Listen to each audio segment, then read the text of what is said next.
muçulmanos não acreditam em Jesus? Isso é o que muita gente pensa, mas a verdade é que acreditamos sim.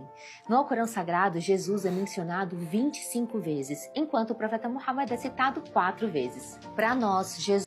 Mencionar Jesus 25 vezes e Maomé apenas 4 vezes não prova que o Alcorão honra Jesus biblicamente. Pelo contrário, o Alcorão nega a divindade de Cristo, a sua morte na cruz e a sua filiação divina com Deus, que são pontos centrais do cristianismo, como está escrito em João 10:30, e eu e o Pai somos um.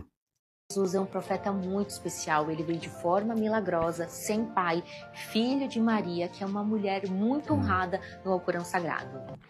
Se o nascimento milagroso fosse critério para um profeta especial, então Adão seria o mais especial pela lógica islâmica, porque não teve nem pai nem mãe. Mas o Novo Testamento mostra que o milagre de Jesus não foi apenas nascer sem pai, mas viver sem pecado, morrer pelos pecados e ressuscitar ao terceiro dia, algo que o Alcorão nega, mas que os evangelhos testemunham.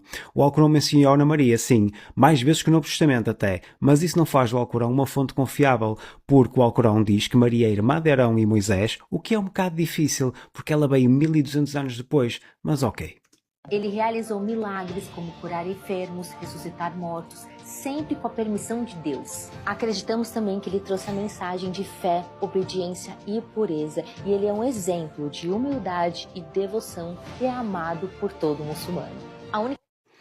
Se ele trouxe uma mensagem de fé, obediência e pureza é um exemplo de humildade e devoção, por que é que vocês não seguem antes Jesus em vez do vosso profeta, visto que ele é melhor que Maomé em todos os aspectos? O problema com este tipo de vídeos é que estamos a lidar com um cristão a responder a um sunita, mas as suas afirmações e refutações são muitas vezes falhas desde o início, porque o cristianismo é uma traição ao testemunho do evangelho e o sunismo uma traição ao Alcorão. Em parte alguma, os testemunhos do evangelho atestam a divindade do Messias ou a sua linhagem divina, mas é o cristianismo que fez disso um dos seus princípios. O Messias é o Filho do Todo-Poderoso, tal como aqueles que nele creem são chamados a tornarem-se também seus filhos. Os testemunhos do Evangelho atestam que o Messias deu a sua vida numa estaca e não numa cruz, e é o sunismo que o nega, não o Alcorão. O Messias de Israel diz que ele e o Pai são um só, não em divindade, sendo a prova disso o fato de ele invocar o Pai para que os apóstolos possam ser um com eles. Os cristãos inventaram uma divindade que contém em si várias naturezas capazes de comunicar entre si. Mas isso não é mais do que uma mentira contra o Pai Celestial e o Filho do Homem. O Criador é o Pai e a divindade do Messias, bem como daqueles que o seguiram. Para o Criador, o Messias é como Adão, que ele criou do pó, o outro no seio da sua mãe.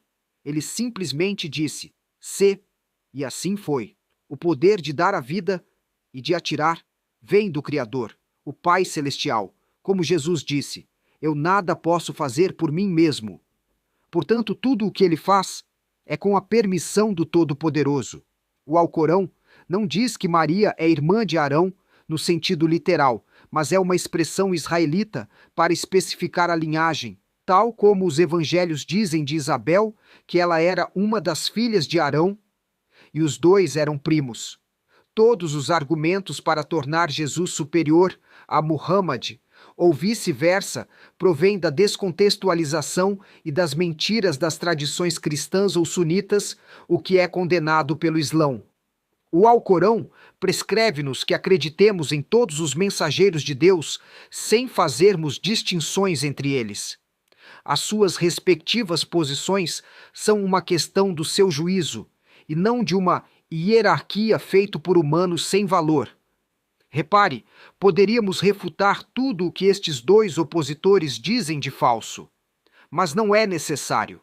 Se compreender que são representantes de duas ideologias sugeridas pelo diabo, que se opõem uma à outra através das suas respectivas mentiras, enquanto cada uma se afirma fiel ao Criador, então não siga nenhuma nem outra, mas siga o caminho de Abraão, que não era cristão nem sunita, mas submeteu-se não à sua própria vontade, mas à do Todo-Poderoso. Irmãos e irmãs no Islão, que a paz esteja convosco.